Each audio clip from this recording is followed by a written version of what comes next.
relationship. I want us to talk about distant relationship. My name is officialblessingceo, and I'm popularly known as Blessing CEO, the #1 relationship therapist in Africa. I like to do my videos by this time. This is 12:46 a.m. Nigerian time.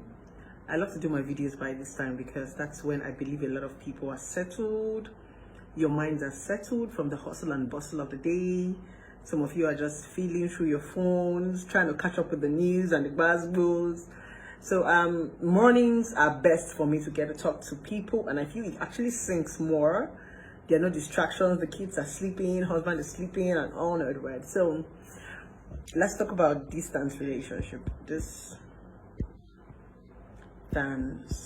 relationships and marriages and its effect. EFFECT. So we're going to be talking about distant relationship and marriage and its effect. Not everybody is lucky enough to find love around them. Some of us found love in far distant places, and situations and circumstances actually made people who love us. It could be work, it could be, especially work actually takes people that we love away from us. Distant relationship oftentimes is all about work. Maybe your girlfriend is working somewhere, you're working somewhere, your husband is working somewhere, you're working somewhere. Sometimes, because of the situation of the country, we can't just leave our job. It's mostly job that make people distant, because it's always a job that can tie somebody somewhere and they can't move. So most times it's source of livelihood that just make this distance thing very difficult.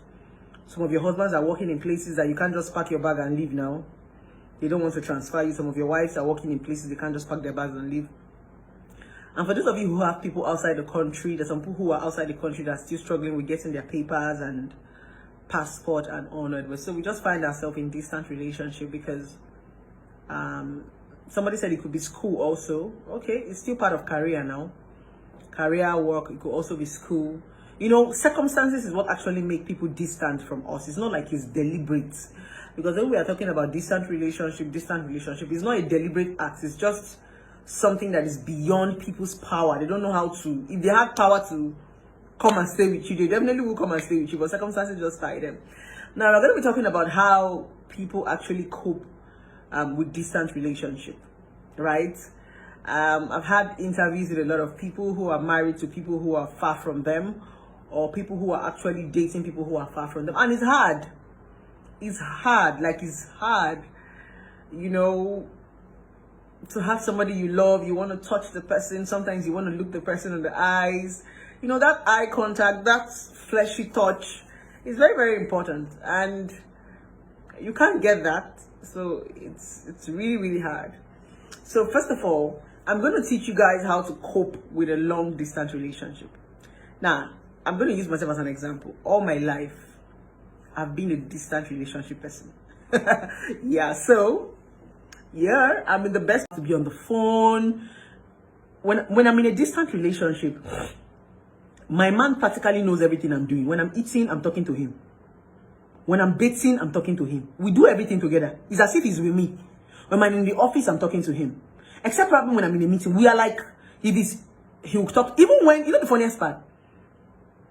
You get to know that people love you when they prioritize you. Do you know that even when my man is in a meeting and I call him, instead of him not to pick my call, he'll pick my call. Because we always talk on video call. Let me tell you what he does.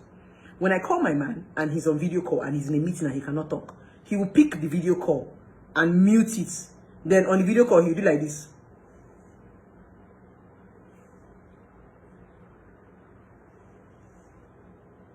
He will now turn the camera and now take the camera around. I will now see he's in the meeting and now cut. When people come and say, how do I know a man loves me? I laugh. It's so obvious. Like if a man loves you, you will know. I say even if he's in a meeting, he cannot reject my call. I say he will pick. And do like this. He would like, see it oh. Do you get my point? That's what he does. No matter how tight. And this person I'm telling you, He's not a small boy. He's not a small child. He's someone that can tell me, baby, I'm in a meeting, or not pick my call and call me back in 3 hours. But like anywhere he is. Anywhere he is. He said, except I don't have network, baby. He said, except I don't have network. And I asked him, baby, what if you are cheating on me? Will you pick? He said, I will never cheat on you. But even if I cheat on you, I will pick your call. No woman can make me not to pick your call. I will pick your call and I will sound normal. I said, really? He said, yes, you can be cheating and still pick your wife's call. It's depending on priority. A woman can be on top of you and you be talking to your wife. A woman can be knocking you and you tell her, hold on, let me pick my baby's call. It's priority. It's love. Because as a man, even if you want to cheat, according to what my man used to say, you must understand that that thing you are doing is fun, so you can wait. It's called priority. Who do you prioritize? You cannot prioritize 5 minutes sex or 10 minutes sex of somebody you are paying to your girlfriend or to your wife. The girl will wait. When he finish picking my call, she will come and give him blowjob. He still will stand again and they will continue. That's what my man told me. Nothing, except he doesn't have network. That's the honest truth. Here's the megabyte or whatever. Because I'm very, very spontaneous. I've had people come and tell me, Blessing, why not start to do professional videos? The reason I will start doing my professional video, but the reason why I've not started doing professional videos is because I'm spontaneous. And you know, for you to do professional videos, they have to bring plenty gadgets. Because if I start doing professional videos, I won't be able to put out content the way I'm putting out content. And if I start doing professional videos, I definitely will not be giving it for free. Because it takes a whole lot to do the whole professional stuff. So the reason why I'm doing all this for free is because I want to be able to give enough free content that can help people who will not be able to afford me. Because I'll be very expensive. I'll be the most expensive, well-paid relationship therapist in Africa. Yeah. So I know some people will not be able to afford me. So all this free content I'm putting out is for those young people, students, that might not be able to afford me. That might, when you come, I'll tell you, oh yeah, go to my YouTube. That's the reason why I'm doing all this. By the time is coming when, for me to talk, you pay. For me to put this on you pay. So for now, it's just me doing charity work. So take it. Take the ones that are useful to you. Use it. Even if you don't need it right now, keep it. You might need it somewhere in future. And you might not be able to afford it even when you want it. So with this viewpoint of mine, I hope I've been